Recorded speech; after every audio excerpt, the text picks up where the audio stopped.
Hey everybody, Periscope land, everybody watching the replay. Thanks for joining. Yes, it worked. Hey Alani, how are you?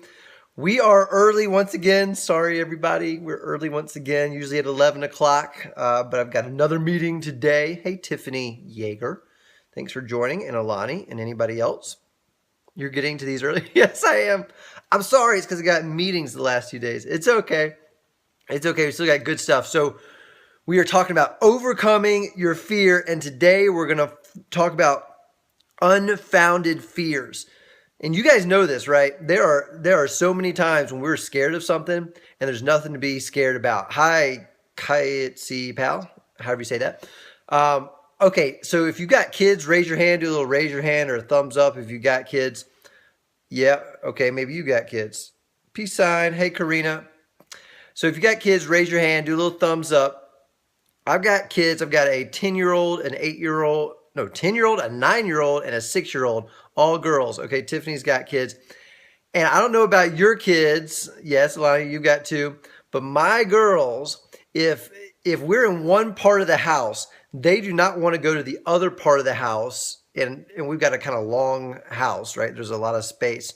They don't want to go to the other part of their house by themselves. They want somebody to go with them, you know, their sister to go with them, somebody to go with them.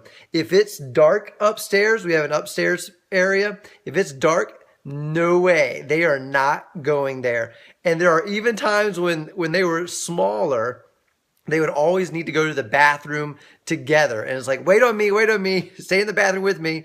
And then I come in, no, close the door, daddy, you can't come in. But like, I need my sister in here, right?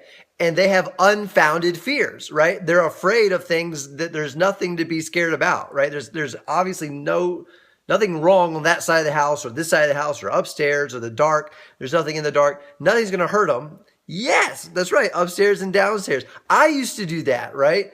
I would absolutely not want to go to our basement. I would not want to go downstairs. Even though the TV was down there and stuff, I was like, does anybody want to go watch cartoons with me?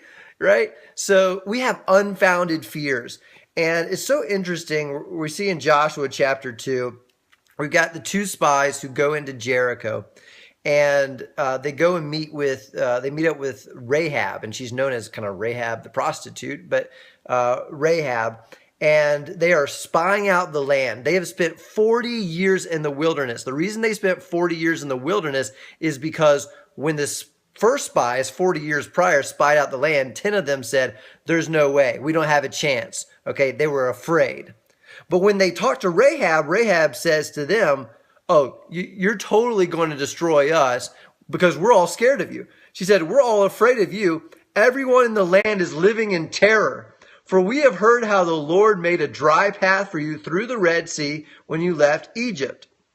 Our hearts have melted in fear. No one has the courage to fight after hearing such amazing things. That was 40 years ago. They still are scared, these people in Jericho, of what they heard about what God did for the Israelites 40 years prior. Do you get what we're seeing here? 40 years ago, when the spies spied out the land and they probably looked at Jericho, the spies were thinking, whoa, that's a walled city. They're very strong. They got an army. They know what they're doing. There's no way. We have no chance. And the entire time the spies were thinking that, the people in Jericho were thinking, oh my goodness, I hope those people don't come here. Those people of Israel don't come here because their God parted the Red Sea and provided manna from heaven and did all this stuff for them. Look, it was an unfounded fear. And that's what happens when we're talking about overcoming fear. We have to recognize that fear is not from God and fear is not truth. And we don't know the truth until we encounter it, right? But we do know the truth that we've encountered in the past, and we've talked about that before. And the truth we encountered in the past is God has helped us.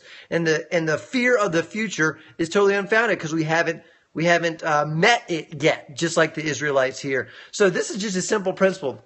Just like my girls, if they go somewhere, I will make them go somewhere, you know, sometimes. I mean, I won't push them, but I'll be like, hey, you need to go back there and get that thing on your own. And so I'll see them just kind of like get really strong in their mind and be like, okay, I know there's nothing back there in my room. You know, they're just thinking this to themselves.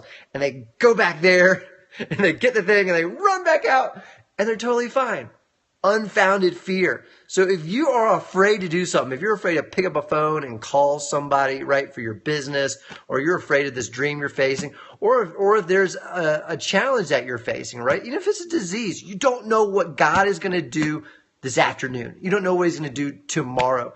You should choose to face your future, whether it's dreams or challenges, with the confidence of the God who has helped you in the past and done amazing and miraculous things. That's my encouragement to you today. Thanks for joining me.